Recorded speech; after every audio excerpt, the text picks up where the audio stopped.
Allied occupation of North Africa went ahead rapidly. Beaches close to Algiers were the most easterly of the first landings. Large British forces quickly reinforced the Americans, who were the first to enter the city itself.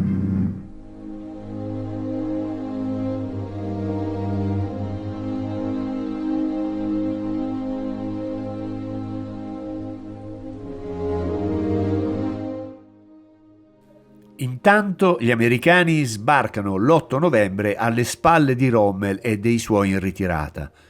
L'Africa è definitivamente perduta.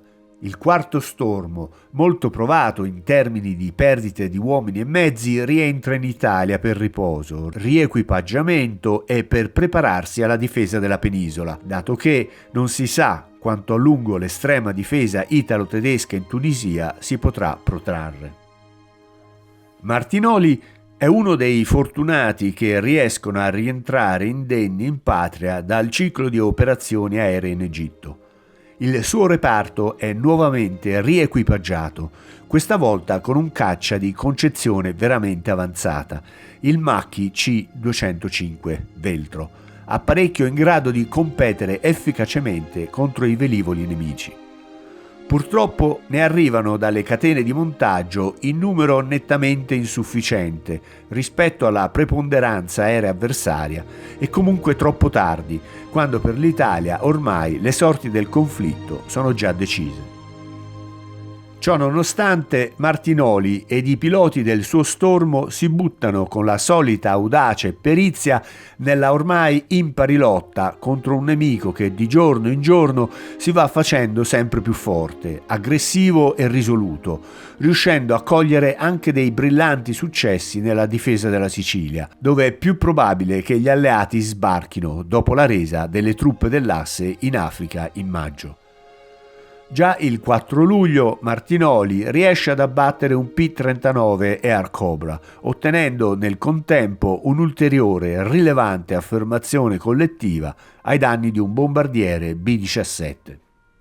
La data dell'operazione Husky, cioè lo sbarco alleato, si avvicina sempre di più e gli aerei alleati inviati sui cieli siciliani ad ammorbidire le difese dell'asse e sconvolgere la rete di comunicazioni viarie e ferroviarie nemiche ormai non si contano nemmeno più, in quanto gli alleati hanno acquistato il quasi completo controllo dello spazio aereo, presupposto tattico strategico per un felice esito dello sbarco. Martinoli è tra i 4 gatti che ancora tentano di opporsi al nemico, anche se con mezzi sempre più limitati dai precisi e micidiali bombardamenti degli alleati, che attaccano le basi aeree dell'asse che per tutto giugno e luglio a cadenza pressoché quotidiana vengono colpiti da bombardieri e cacciabombardieri.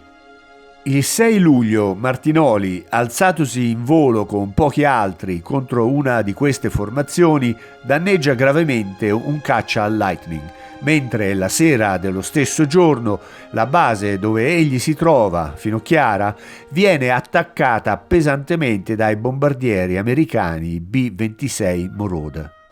Il sottufficiale, che sta ultimando la manovra di atterraggio, ha a stento il tempo di rifugiarsi in una trincea per proteggersi dalle schegge delle micidiali bombe nemiche, mentre il suo ed altri cacciamacchi vanno distrutti.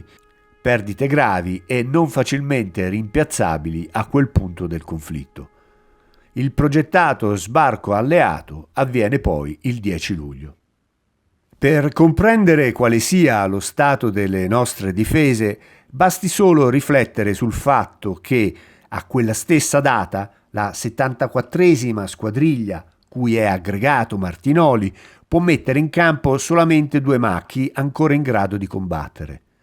Anche se lottando in condizioni pressoché disperate, la combattività unita alla grande perizia raggiunta lungo l'arco di 3 anni di guerra da Martinoli gli consentono un altro brillante risultato, il cui valore, soprattutto morale, aumenta notevolmente se si considerano le circostanze in cui esso viene ottenuto dal coraggioso cacciatore italiano.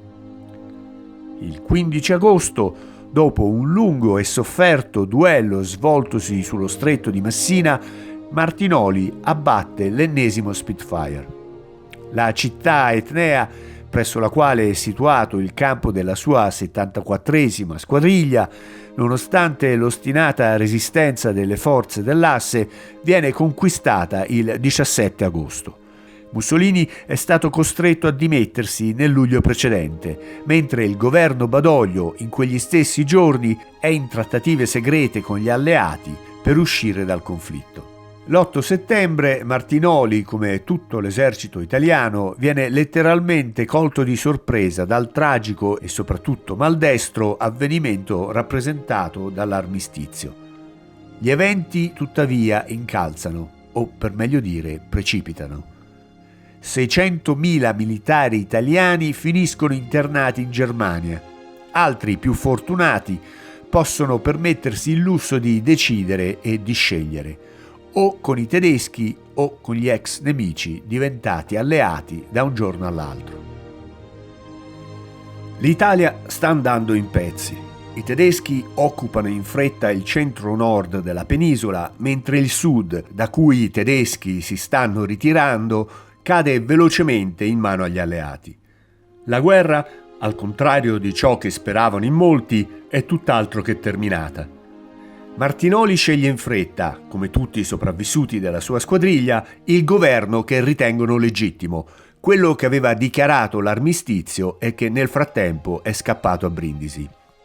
Quanto ai tedeschi, da alleati vengono dichiarati da un momento all'altro invasori e di conseguenza stanno già trattando la parte d'Italia da loro occupata non più come un alleato, nonostante la nascita della RSI che cerca di salvare il salvabile.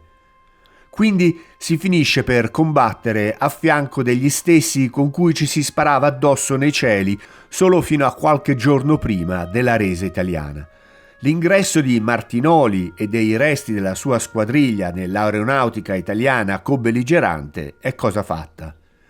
Ciò che gli alleati ribattezzano ICBAF, ovvero Italian Co-Belligerent Air Force, a molti porterà imbarazzo e serie crisi di coscienza, ma per non far cadere l'Italia nel precipizio che si trova di fronte, questa sembra l'unica scelta. I rapporti con l'ex nemico nei primi mesi sono tutt'altro che facili. Il rancore verso gli italiani, soprattutto da parte britannica, e una certa diffidenza e persino disprezzo da parte degli americani per il voltafaccia non sono certo cose di poco conto. E ciò complica notevolmente le cose a reparti già indeboliti, a corto di personale e di equipaggi a causa dei paurosi vuoti che 3 anni di guerra hanno lasciato nelle loro fila. Anche i neoalleati hanno tuttavia i loro problemi e, all'inizio, i rifornimenti ai nostri contingenti co-belligeranti, inclusi quindi gli stormi aerei, sono dati con il contagocce o, in alcuni casi, proprio rifiutati in blocco.